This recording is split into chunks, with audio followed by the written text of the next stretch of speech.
Josh Ginnelly, the scorer. Ball played into the Rangers area. Hoppy at the back post, knocks over, it's in the net, Hibs up the lead. Matthew Hoppy it was that knocked the ball. This one in left footed. Decent delivery, it's there. Hibs are ahead. And it's Ryan Porteous.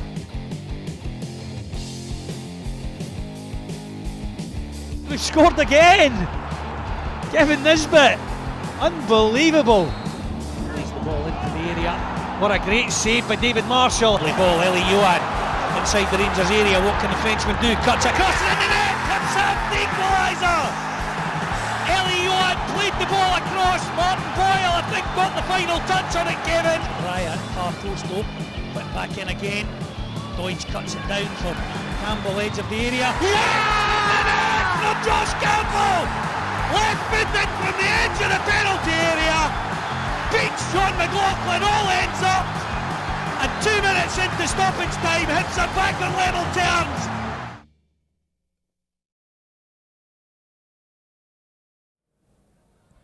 Hello and welcome to Hibs TV at the start of quite an incredible final week of the season. The visit of Celtic on Wednesday night and a final Derby Day shootout at Tynecastle still to come. But first, it's today a midday kickoff here at Easter Road as Michael Beale brings his Rangers side to Leith, fresh off a morale-boosting 3-0 win over champion Celtic last time out. It's all to play for Hibs though, with European football still very much on the cards. It's a big day and we have all the build-up here for you on Hibs TV. And to help me preview today's game, it's a man that's known very fondly by the Hibs fans. He's here, he's there, he's everywhere. It is, of course, Mickey Weir. Mickey, thank you for joining us. No problem, thank you. It's a huge game, isn't it, today, and a massive week coming up. Obviously things have changed quite a lot since your day and you were playing, but to have Rangers, Celtic and Hearts in a 6-day period is pretty chaotic. Yeah, it's the most important thing is they're meaningful games, you know. As a player going into the last 4 or 5 games of the season, you want to have something to play for, you know, and so I think today's game is it's a big game for the club, you know, if we can get a result here. Obviously the results yesterday didn't help us, but these are probably the better games to go into, to be honest, you know, big games here, good atmosphere, looking to get a result. So yeah, everything's up for grabs, you know. Yeah, you mentioned the results yesterday. We'll have a quick look at those now. Obviously the early kick-off, Hearts beat Aberdeen 2-1. It really tightens almost the race for third, but like you say again today, a positive result here, and that outside chance of third is still there for us. Yeah, definitely. As I say, the games they're meaningful games, you know. The players will be looking forward to them. They should be looking forward to them, big games like that, you know. Hearts getting a result yesterday it'll help us as well, you know, because we know we're really got to go for it now. There's no point in sitting back and hoping for points or that. We need to go and win games. I think Aberdeen last week, as we've seen, you know, we should have won the game, but I always think as a player you want to be going into the last 4 or 5 games with something to play for, and that's what we've got. Yeah, absolutely. And just looking at the league table as well, you can see the impact of St Mirren's draw with Celtic too. Just shortens that gap between us and them in 5th and 6th. Yeah, well, St Mirren were disappointing when they came here, you know. I think we played really well in the first half. But they've done well overall in the season. They've done really well, and they've kind of clawed themselves back into it. Nobody's seen that result coming yesterday, you know. So they're still in the mix as well. So I mean, it's all to play for, and I think it's good for the game. It's good for the Scottish game that we've got 2 or 3 teams going together to try and get the spots that they're looking for. Absolutely, the table's so tight. It's quite exciting, isn't it, going into the final 3? That there is so much to play for, but again, still, at least 5th is very much in our hands. Yeah, it is in our hands, and as I said before, you know, football players are always looking for something to hang on to, you know. If it's a place in Europe, which is great for any football club to get into Europe, but when you're coming to real big games, you know, it should lift you as a player. Looking at, you know, we've got 4 or 5 games here. We've got a few good results. We're in Europe, and we can look forward to a good campaign next year, but got to get there first. You know, you've got to make sure you win the games that are winnable, because some games go for you, some games go against you. You've seen it up at Aberdeen last week there. Things never went for us, but you've got a chance now to bounce back, and it'll be difficult today because their tails will be up, especially the result they had last week. But as I say, these are the big games. These are the games you want to play in, you know, as a player. Yeah, let's talk about that Aberdeen game then, because it was quite a dominant performance from Lee Johnson's side. He couldn't actually have been pleased, or more pleased, with the performance of his players. It was just that kind of final cutting edge that we lacked. Yeah, it was, yep. And it was, although I must say Aberdeen weren't at the best of the day, but we just didn't seem to capitalise on it, you know. But we had enough chances to win the game. But as I say, at least we're still in the mix, you know. That could have been a bit of a disaster for us if the results hadn't went, but we're still in the mix, so that's the one thing. You've got 3-4 games to perform, and I think as a player coming to play against Rangers at your home ground, with a good atmosphere, it should lift you, and hopefully we can get a result. Yeah, 100%. And on this Aberdeen game, I mean, we hit the woodwork 4 times. Obviously, Kevin Nisbet missed a penalty. Have you ever seen a game like that? It was just you could just see it, you know, you could sense it. I thought at times, you know, we showed our inexperience at times, and we lost our composure, you know, especially the chances we had.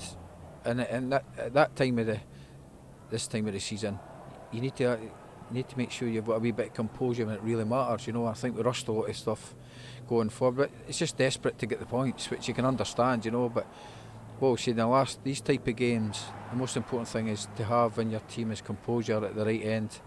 But as I say, we're still in it. It's gone now. There's no point of sitting waiting and thinking about what we should have done at Aberdeen. Now we've got another chance to get a result, so let's go for it today.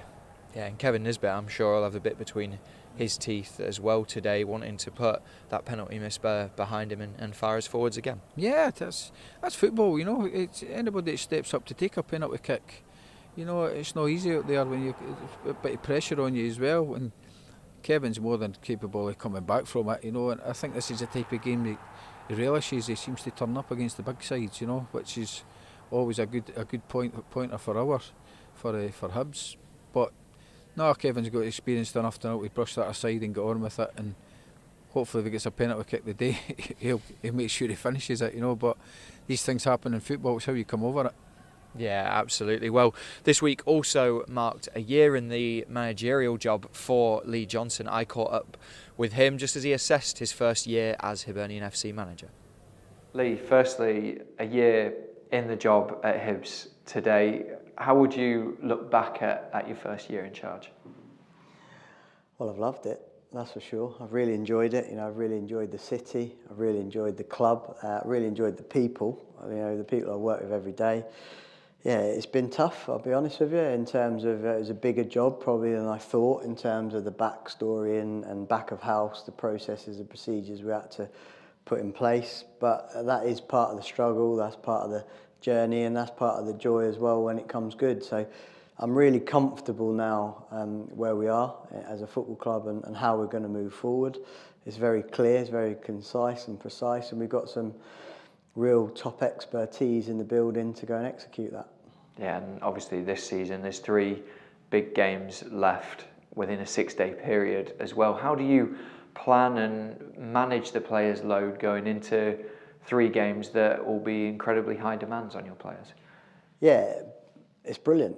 You know, I think the first factor is this is where we want to be playing these games. It is a bit unique for Scotland to play 3 games as big as this in 6 days, but it's the crunch end of the season. You know, we're in the top 6 and we're fighting for 3rd/4th at least, currently occupying 5th, which could potentially be a European place as well, depending on the Celtic result in the cup final.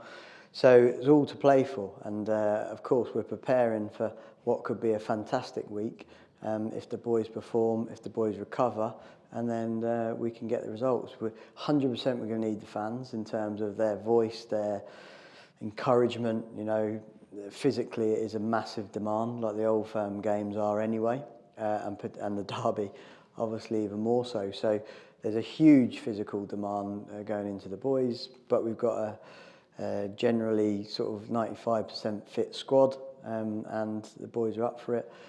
We've tapered it down a little bit this week in preparation for obviously what is like I said, a really big physical output.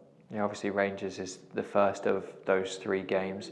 Coming to this one off the back of an excellent win against Celtic, what do you expect from them at this stage of the season? Yeah, I think they're preparing for next season, so you're never fully sure on the team selection that Michael might go with. Top quality players, it's a big club, it's a big club for the division, huge resources, and they've got very good players. They've got serious threats, they're very quick up front, they're playing well in midfield, and obviously they've had a great result. But we've got to find a way, and we're at home, so we want to take it to the opposition. I think we did in the last game. We won it up after 10 minutes, and a very emotionally charged day for us all. And then, to be honest, we got battered. So they were outstanding that day, Rangers. So we've got to bridge that gap. We're confident in terms of individual performances and the team performances of the last sort of 3 or 4 games. And there's a lot to play for us. So, motivation is extremely high. Obviously, I'm sure the fans will match that with us both on and off the pitch. Yeah, I'm sure they absolutely will. And just finally, in terms of team news, how's Jake Hayes getting on and Mikola Kararovic? Yes, Mikola's, we get some results back today of a scan. He's actually been training but never felt like 100%. So it could just be a psychological thing of a young player not quite knowing his body yet, and therefore the scan result will clear something up either way. Jake Hayes, a little bit more positive news in that sense. Like, he's gone through the concussion protocol. He's feeling good. He actually did take a little knock today, not a head knock in terms of a clash of heads, but where the ball sort of hit him unexpectedly. So again, we're just going to see how he is over the next sort of 24 hours. Excellent. Good luck on Sunday. Thank you.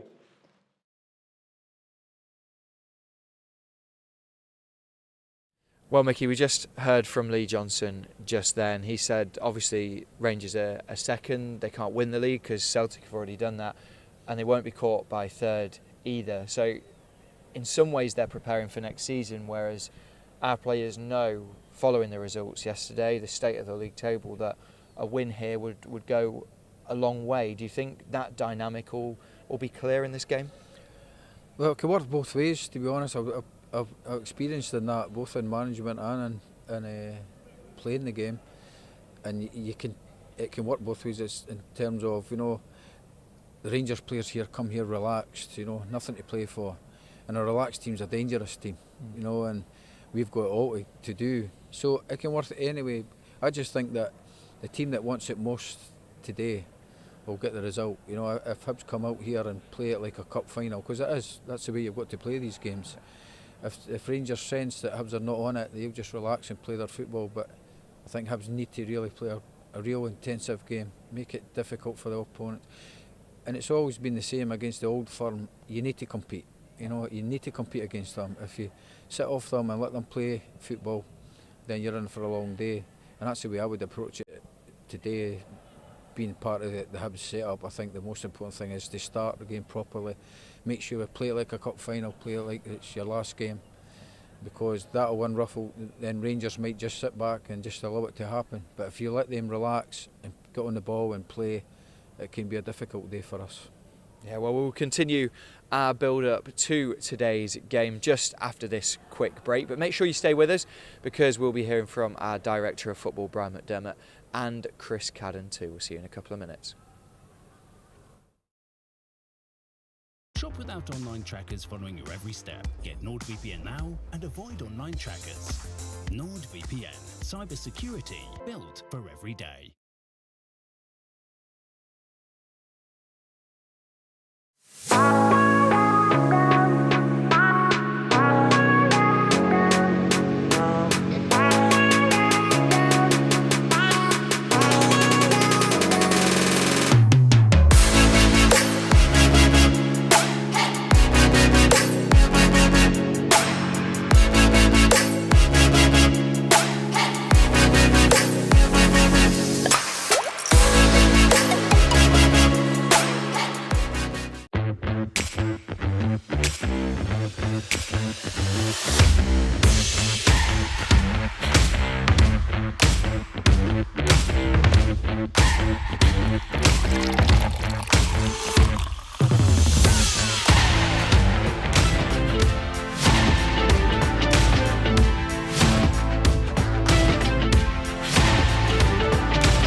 over 90 years, the name Sidey has stood for quality. In those 90 years, we've gained the experience that makes us one of Scotland's most trusted home suppliers. In 90 years, we've seen lots of change, but for us, our promise will always remain the same: to help you live warmer, safer and securely in your home. And just like our products, our commitment to you stands the test of time. It's what we've always done, and it's who we'll always be.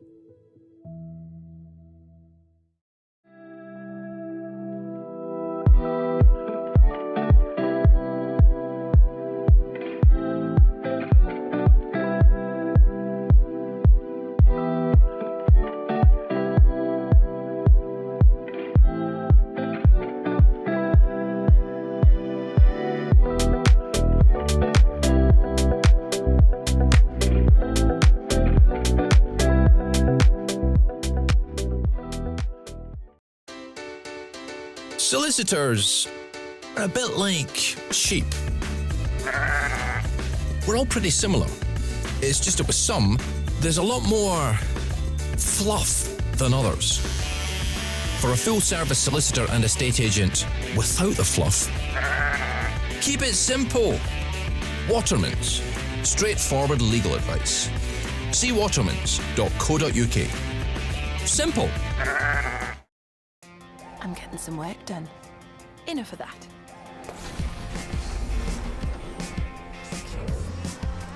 I am totally winning! Oh, and relaxing. Here's your order. With a coffee, thank you. I love this film. I'm doing all of this on my way to Mum's. Because it's all possible on an LNER train. Next stop, London. And I'm almost there.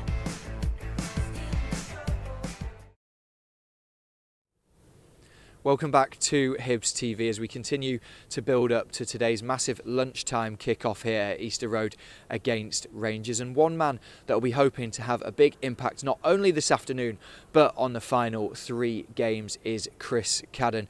My colleague Gavin Rittu spoke to him ahead of this one. It's a huge week ahead, 3 games in the space of 7 days. As a footballer, are these the kinds of games that you thrive in, and that's kind of why you play the game? Yeah, 100%. This is why you want top 6. Big games, this is Scottish football's all about, sort of business end of the season. So, these are the games you sort of relish, these are the games you want to play in, big games. So, just really looking forward to it. 4 points in the first 2 games from the split. How confident is this group of lads at the moment? Yeah, we're feeling really good. Obviously, last week's performance, I thought we were really unlucky. The team performance, everybody at Man was superb. So, yeah, it was obviously a difficult venue as well, with Pittodrie, but the performance just sort of gives you belief that what we're doing is right and it's working. So yeah, just obviously kick on, sort of take that into this week. Yeah, what was so good about the performance last weekend at Pittodrie? I think because they're doing really well, they were in a real good moment. But yeah, just sort of we were on the front foot, sort of playing forward, sort of just really playing in their half and made it really difficult for them. And just that final little bit just didn't fall for us, which I thought we were really unlucky with. But yeah, just the full performance from defence to attack was really good. Looking at Rangers then, they'll come into this one full of confidence, having beaten Celtic. What do we need to do to make sure that we stop them? Yeah, listen, it'll be a tough game obviously. They're in a good moment as well. So yeah, we just need to sort of use Easter Road, I'd probably say. You got to use our home advantage, use the crowd there sort of towards the end of the season. They'll get, it's like they'll get right behind us and make it a real tough place for them. So we've got to get them up, give them something to cheer sort of early doors and get us and them on the front foot and yeah, sort of take it from there. Yeah, just finally in terms of your own performances and where you've been playing recently, getting further up the pitch, playing up near Nizzy and Ellie, how much have you been enjoying that, and do you prefer that to playing right back? Or? To be honest, I prefer to play. Wherever the gaffer sort of wants me to play, I'll give 100%. I hope that's what everybody sees, that no matter what happens, I'll give 100%, and that's what I try to do every single game. And yeah, it's been nice to sort of play a little bit forward and sort of just go and sort of attack and try and put as many crosses in the box, sort of try and create chances and goals coming hopefully. So yeah, I've enjoyed it, really enjoying it, and obviously Nizzy and Elle have been great as well and been brilliant to play with. So yeah, enjoying playing up there. Appreciate your time, Kaz. Good luck on Sunday. Thank you.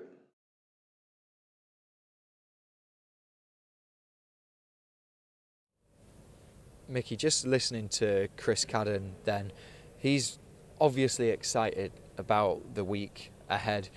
As a player, I suppose these are the games that you look forward to.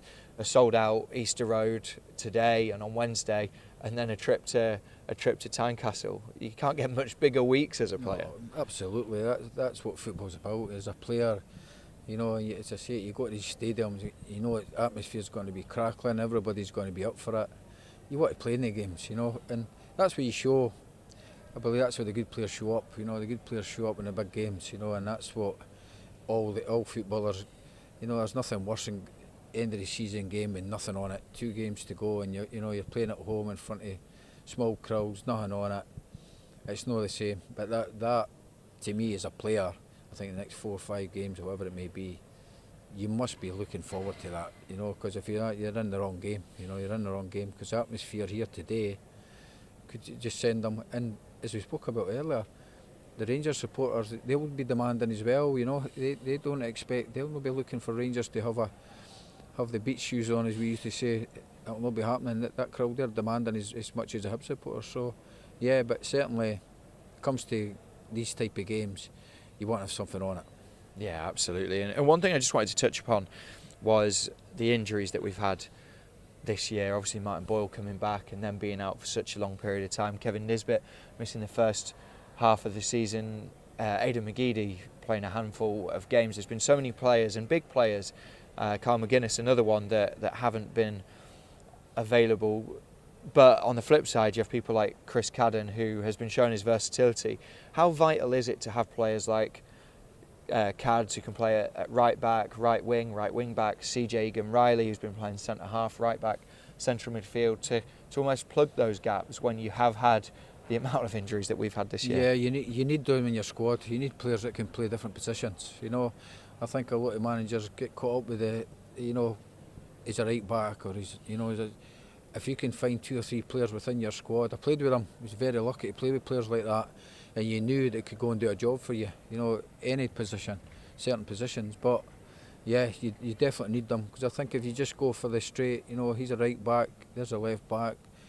Through the season, it's a long, hard season. You know, people forget that it's a long season. If you look at the situation at Hearts, for instance, they were flying at one, you know, and then suddenly a couple of bad results, and they've had to pick themselves back up again. And to be fair to them, they've started to do that again. So it's a long season. If you've got these players in your squad, they're invaluable to you. To a player that can, you know, if you know we lose a centre half, we can slip him in there. And the experience, he's got the experience to do that. So no, they're invaluable. Yeah, one man that will be looking at the squad planning and the versatility of certain players within the squad is our Director of Football, Brian McDermott. We showed you and heard from him on the last build-up show. But here's another clip from our Director of Football, just to give you a flavour of what he will bring to Hibernian FC. Yeah, and then I imagine once you've looked and seen, it's about trying to enhance almost the culture and then run a philosophy through the football club. Is that fair? Well, it's not, I mean, there's a great philosophy at this football club. This club's been around a long time. It's got a great tradition. So yeah, it's not about me creating a philosophy. I'm sure there's a good philosophy. The staff are all working together. Players want to do well. The fans want the players and the staff to do well. So I've always been one of these people that feels that the fans are so important. Without paying lip service, it's so important that everyone gets together and creates that environment and the right culture. Absolutely. Now we'll come on to recruitment then, because when we first came out to say we were looking for a Director of Football, that was one of the key focal points about what we were required from the person that comes in. So we mentioned you as kind of chief scout at Reading, brought in by Alan Pardew. At that point, obviously, you were looking for or trying to find players to bring into Reading under Steve Coppell. How at that point did you find a player? Obviously, from being a player and coaching, did you just have a natural feeling on this player will fit this style? What do you kind of look at? I knew what Steve wanted. That was the key. So Steve was pace power. and he wanted pace power players who could run. So, you know, every single player that you scout's got different qualities. I always think when you scout a player, you know, you look at him and you go, well, what's his standout quality? Can he run? Is he physical? Can he cross it? Is he technically very good? Can he score? You know, if the defenders, can they win headers? Can they compete? Is he a leader? Is he a possible leader? You know, because leaders emerge, and that's what I found over a period of time. Leaders do emerge. You don't have to be there's two types of leaders. John Terry's a leader at Chelsea back in the day. Martin Odegaard's a leader at Arsenal.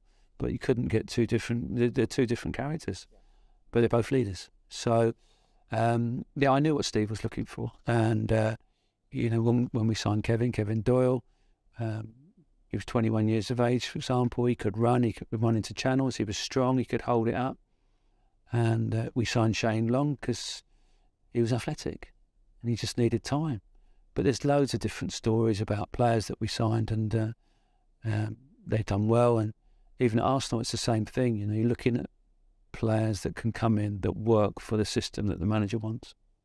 How do you find the balance then between character and ability? Well, you look at character first. I look at person first. When I would recruit, I would say I need to know what the person is. And if the character or the person isn't what the football club is looking for, I don't go there. Even if the ability is at a high level, if the character's not right, I wouldn't touch it. I wouldn't touch that situation because it's so important to get the right characters in the dressing room. And with the right characters who are all going in the same direction, it's amazing what you can do. Well, we just heard from Brian McDermott just then, and you can watch the full interview over on our YouTube channel. Mickey, just listening to Brian there, he's a super intelligent and interesting guy. How much do you think this is a statement of intent from the club, bringing someone like him in? Well, I think we all agree that we needed to do something, you know, to change it, because I think everybody has talked about, you know, we've made mistakes, you know, in certain situations within the season, but just to have a bit of experience there that knows the type of player that we need, you know, because I think they underestimate the size of this club, you know. I think they've got to realise that you need to be quite strong character to deal with, you know, everything that comes with a Hibernian football club, you know, the history of the club, the demands of the club. And I think to put Brian in place isn't a statement, and he's the type of person that we need to can go out there and find these type of characters, because the game is about character, you know. It's no matter if you're bottom of the league or the top of the league, you need characters within your squad. You can deal with situations, you know. So hopefully Brian can find that, because as I say, as long as people realise that this is a big club, this is a club that demands success, you know, and I think then we'll be okay. Yeah, you're absolutely right. Well, I think that's all we have time for. So you can hear from Mickey a little bit later on with Cliff on commentary duty. The game is also shown live on Sky Sports. Thank you very much for watching, and let's hope for 3 points.